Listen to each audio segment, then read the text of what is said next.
গাছের সাথে ট্যাগ লাগায় জঙ্গলের ভিতরে বেলাল ঘুমায়। নবীজি স্বপ্ন যুগের ভিতরে আইসা বেলাল রে বলতেছে, বেলাল কতদিন হয়ে গেছে আমার কাছ থেকে দূরে চলে আসছো।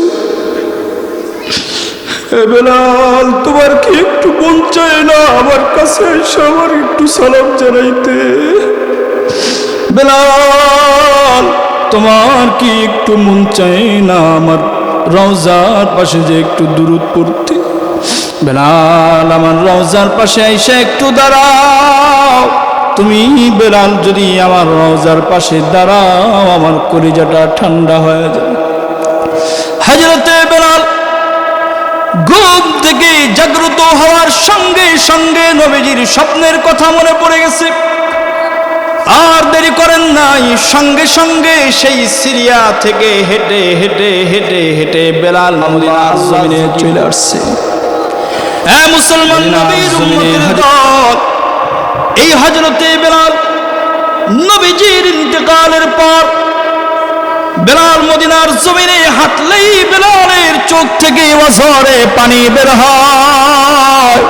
কারণ মদিনার জমিনে নবী যখন হাঁটছেন নবীর আগে আগে বেলাল হাঁটছেন। বেলাল যখনই কদম ফেলায় নবীর কথা বেলালের বলে পড়ে যায়।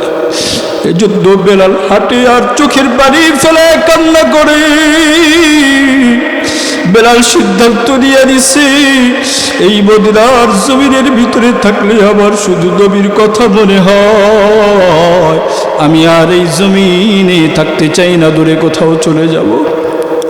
কারণ আমার মায়ের নবীর কথা মনে হইলে আমার আর সহ্য হয় না, আমার বুক ফেটে যায়। মুসলমান হযরতে বেলাল নিজের কাপড়ের একটা পটলা বানায়া আবু বকরের কাছে চইলা গেছে। আবু বকরের কাছে যায় বলতেছে, আবু বকর রে, আমি আর মদিনার জমিনে থাকতে চাই না। আবু বকর আমারে বিদায় দাও, আমার আর থাকতে মন চায় না, আমি চলে যাব দূরে কোথাও। মুসলমান হযরতে আবু বকর ডাক দিয়ে বলে, বেলাল কেন রে, তুমি চইলা গেলে আজান কে দিবে? মধুর কণ্ঠের আজান মানুষ কোথার থেকে শুনবে? কারণ সমস্ত মানুষগুলির হালত এমন হয়ে গেছে রে, সবাই তোমার কণ্ঠের আওয়াজ শোনার জন্য বড় পাগল বলা। বেলাল তুমি যদি চলে যাও আর মদিনার মানুষদেরকে আজান কে শোনাবে? মক্কার মানুষগুলারে আজান আর কে শোনাবে বলো? হযরতে বেলাল ডাক দিয়ে বলে, আবু বকর আবার সহ্য হয় না, নবীর কথা মনে পড়লে আমি আর সহ্য করতে পারি না। হযরতে বেলাল আবু বকরের কাছ থেকে অনুমতি নিয়ে নবীজির রওজার পাশে যে দাঁড়ায় গেছে। নবীজির রওজার কাছে যে চোখের পানি ছেড়ে ছেড়ে কাঁদতেছে আর বলতেছে, পয়গম্বর লম্বাটাই পর্যন্ত মদিনার জমিনে মক্কার জমিনে বিচরণ করেছি, পয়গম্বর আপনি বিদায় হয়ে গেছে। নবীজি আপনার বিদায়ের পরে আবার আর এই মদিনার জমিনে থাকতে মন চায় না, কারণ আপনি নবীর কথা আমার যখন মনে হয় পয়গম্বর আমি বেলাল আর সহ্য করতে পারি না। মুসলমান হযরত বেলাল নবীজির রওজার পাশ থেকে বিদায় দিয়ে চলে গেছে। দূর জঙ্গলে হযরতে বেলাল চলে গেছে। দীর্ঘ লম্বা টাইম পার হয়ে যাওয়ার পরে বেলাল আর মদিনার জমিনের দিকে আসে না। গাছের সাথে ট্যাগ লাগায় জঙ্গলের ভিতরে বেলাল ঘুমায়। নবীজি স্বপ্ন যুগের ভিতরে আইসা বেলাল রে বলতেছে, বেলাল কতদিন হয়ে গেছে আমার কাছ থেকে দূরে চলে আসছো। বেলাল তোমার কি একটু মন চায় না আমার কাছে এসে আমার একটু সালাম জানাইতে? বেলাল তোমার কি একটু মন চায় না আমার রওজার পাশে যে একটু দুরূদ পড়তে? বেলাল, আমার রওজার পাশে আইসা একটু দাঁড়াও। তুমি বেলাল যদি আমার রওজার পাশে দাঁড়াও, আমার কলিজাটা ঠান্ডা হয়ে যাবে। হযরতে বেলাল ঘুম থেকে জাগ্রত হওয়ার সঙ্গে সঙ্গে নবীজির স্বপ্নের কথা মনে পড়ে গেছে। আর দেরি করেন নাই, সঙ্গে সঙ্গে সেই সিরিয়া থেকে হেঁটে হেঁটে হেঁটে হেঁটে বেলাল মদিনার জমিনে চলে আসছে। মদিনার জমিনে হযরতে বেলাল আসার সঙ্গে সঙ্গেই গোটা মদিনার জমিনের ভিতরে একটা আনন্দের উচ্ছ্বাস শুরু হয়ে গেছে। মদিনার সমস্ত মানুষগুলি বেলালে দেখা বড় পাগল পারা হয়ে গেছে। ছোট ছোট মাসুম বাচ্চাগুলি পর্যন্ত বেলালে দেখা মায়ের কাছে যায় যায়, তারা বলছে, মা, মদিনার জমিনে বেলালে দেখা গেছে গো মা।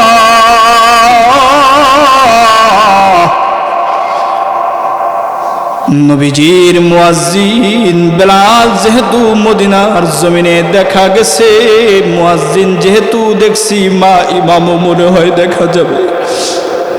আমাগো আসো, বেলালে দেখা যায়, একটা নজর একটু বেলালে দেখা আসি। মুসলমান, মদিনার সমস্ত মানুষগুলি বেলালে দেখার জন্য পাগল পারা হয়ে গেছে। বেলালের কাছে সবাই চলে গেছে।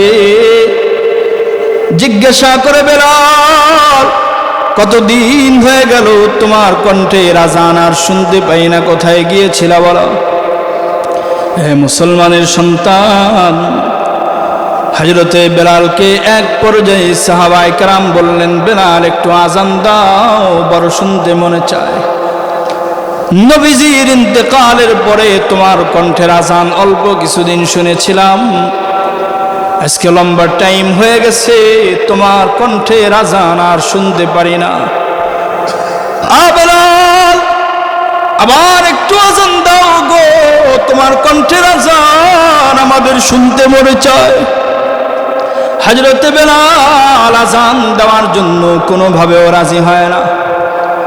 সাহাবায়ে কেরাম বলার পরেও যখন রাজি হয় না, এক পর্যায়ে নবীজির বৃদ্ধ একজন সাহাবী হযরতে সালমান ফারসি রাদিয়াল্লাহু তাআলা আনহু, তিনি নবীজির দুইজন নাতি হাসান আর হুসাইনের কাছে দৌড়ে চলে গেছে।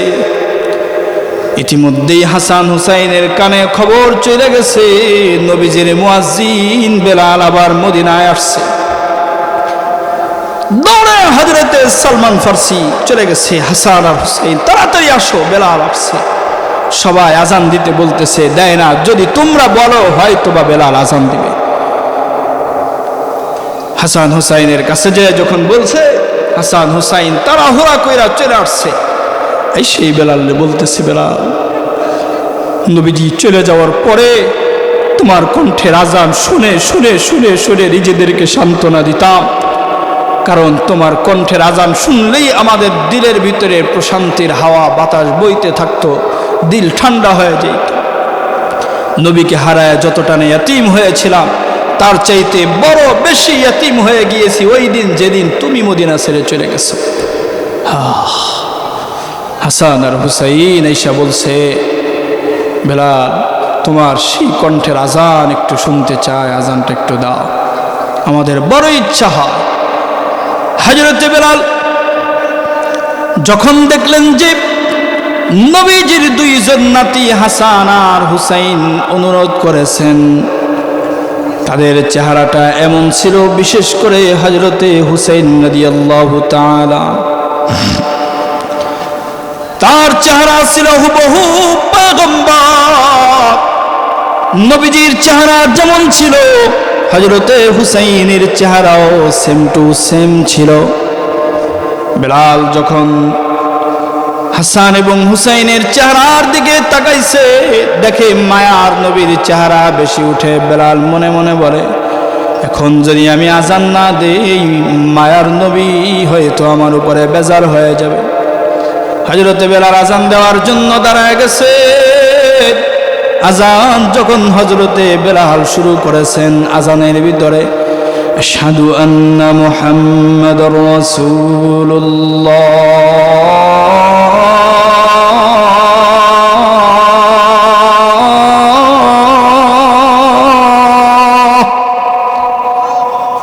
আছে না একটা শব্দ, আজান শুরু করছে আল্লাহু আকবার বলে, আশহাদু আন্না মুহাম্মাদুর রাসূলুল্লাহ যখন বলতে গেছে, বেলাল চোখের পানি ছেড়ে কান্না কইরা মুহূর্তের ভিতরে বেহুশ হয়ে জায়গায় পড়ে গেছে।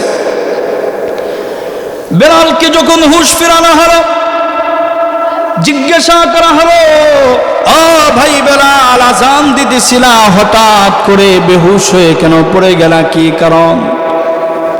হযরতে বেলাল জবাব দিছে, সাহাবীরা, নবীজির জীবদ্দশায় আমি যখনই আজান দিতাম, এই যে ছাদের কিনারায় মিনারায় উঠে যখন আজান আমি দিতাম, আমার আজান দেওয়ার সময় পয়গম্বর এই যে মসজিদের পিলারের কাছে বৈশা বৈশা আমার দিকে তাকাইয়া আমার আজানগুলি মনোযোগ দিয়ে শ্রবণ করতে।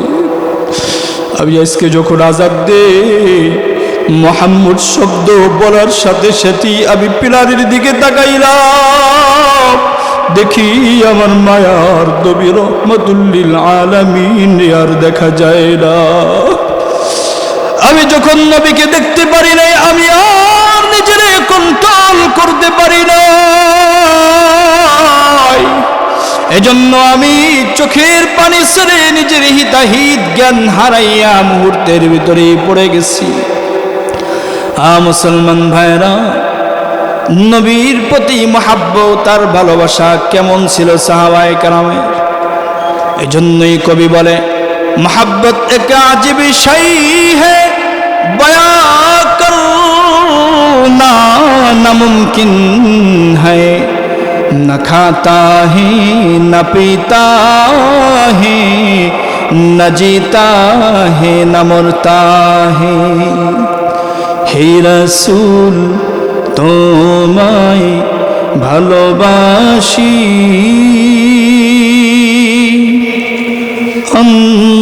অন্তরে শুধুই মুখে না,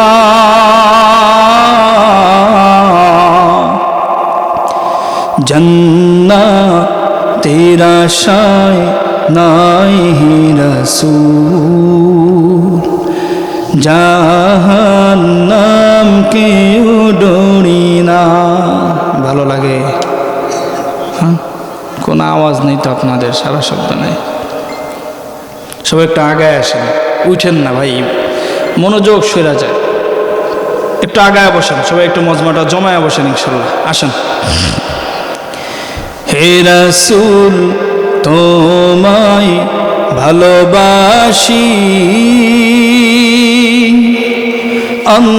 অন্তরে শুধুই মুখে না,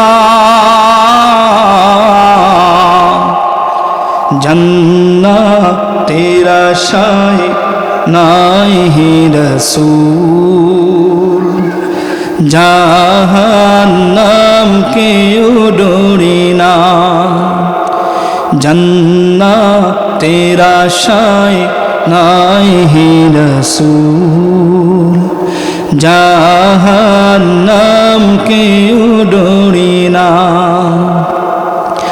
তোমায় পাওয়ার আশা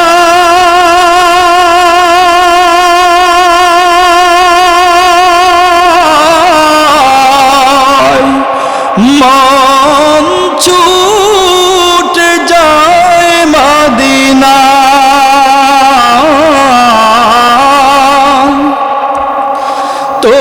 তোমায় পাওয়ার আশা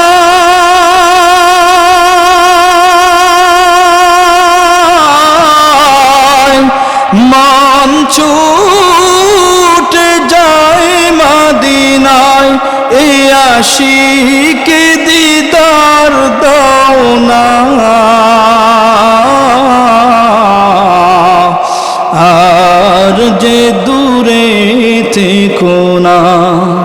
হে রাসূল তোমায় ভালোবাসি অন্তরে শুধুই মুখে না জান্নাতের আশায় নাই হে রাসূল জাহান্নাম কেউ ডরি না তোমার ওই নাম শুনিলাম এই চোখে দেখলাম না তোমার ওই নাম